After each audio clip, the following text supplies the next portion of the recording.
Assalamualaikum warahmatullahi wabarakatuh dan selamat pagi. Bagaimana kabarnya hari ini? Semoga kita semua selalu sehat dan tetap semangat mengikuti pembelajaran dari rumah. Hari ini kita akan belajar mengenai tema 4, globalisasi. Subtema 1, globalisasi di sekitarku, pembelajaran 1 sampai 3. Nah, anak-anak simak baik-baik penjelasan Enci berikut ini.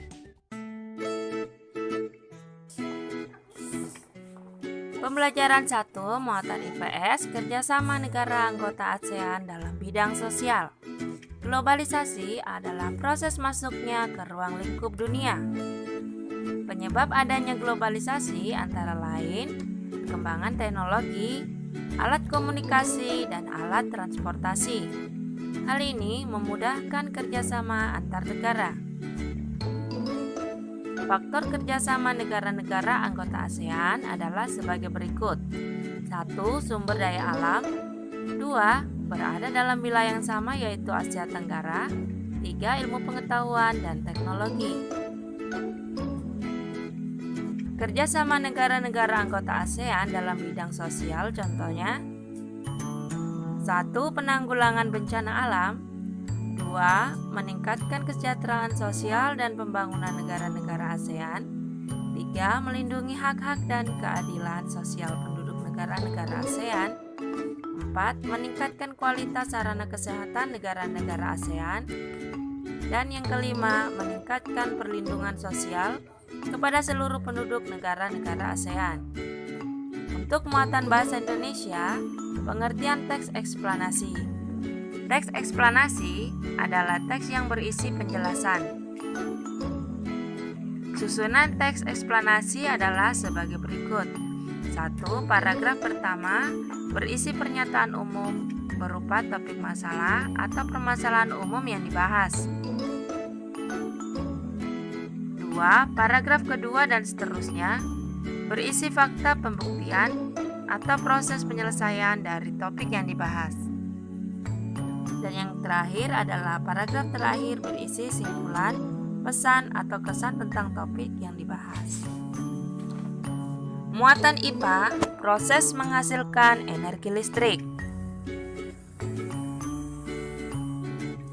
Globalisasi mempunyai pengaruh sangat besar bagi kemajuan teknologi terkait energi listrik.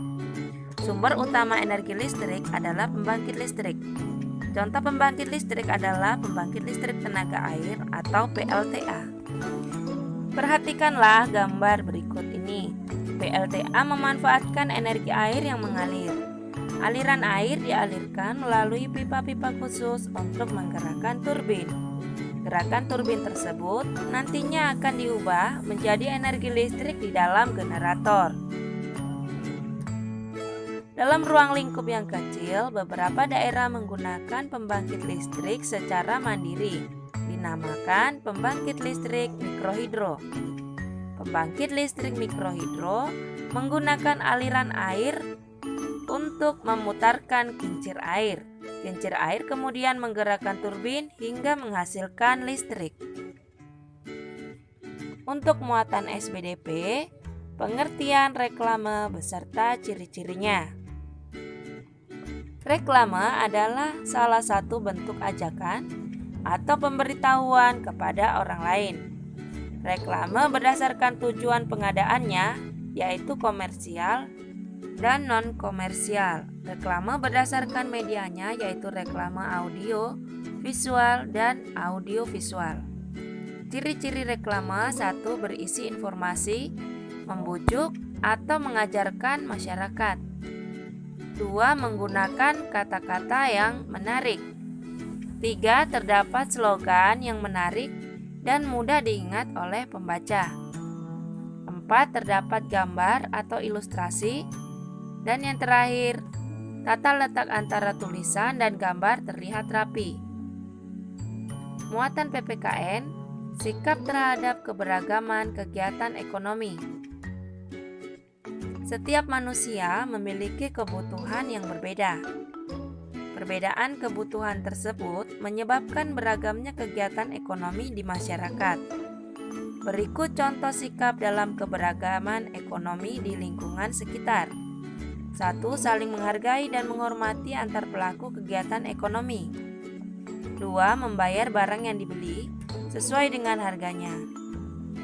3. Bermain dengan teman tanpa membedakan kegiatan ekonomi yang dilakukan oleh orang tuanya.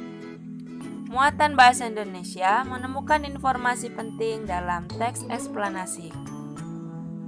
Setiap teks eksplanasi memiliki informasi penting yang dapat dipelajari. Informasi penting tersebut dapat digali dan ditemukan. Salah satunya dengan menjawab pertanyaan. Nah, menurutmu, jawaban seperti apa yang diinginkan dari pertanyaan berikut? Bagaimana cara listrik dari pembangkit listrik sampai ke rumah penduduk? Pada muatan IPA, proses menyalurkan energi listrik, perhatikan gambar berikut. 1. Energi listrik yang dihasilkan oleh pembangkit listrik tenaga air atau PLTA siap untuk disalurkan. 2. Energi listrik disalurkan terlebih dahulu melalui kabel-kabel besar yang terpasang di menara saluran udara tegangan ekstra tinggi atau SUTET. 3. Energi listrik kemudian masuk ke dalam transformator untuk menaikkan atau menurunkan tegangan. 4. Energi listrik disalurkan ke dalam pabrik-pabrik. Pabrik-pabrik biasanya membutuhkan energi listrik cukup besar untuk keperluan produksi. 5. Energi listrik kemudian masuk kembali ke dalam transformator. Transformator ini berfungsi untuk menurunkan tegangan. Dan yang terakhir, energi listrik dari transformator penurun tegangan diterima oleh gedung perkantoran dan rumah-rumah penduduk. Nah, anak-anak, demikianlah video pembelajaran hari ini. Terima kasih telah menyaksikan dan semoga bermanfaat. Sampai jumpa lagi pada video pembelajaran selanjutnya. Diakhiri dengan ucapan wassalamualaikum warahmatullahi wabarakatuh.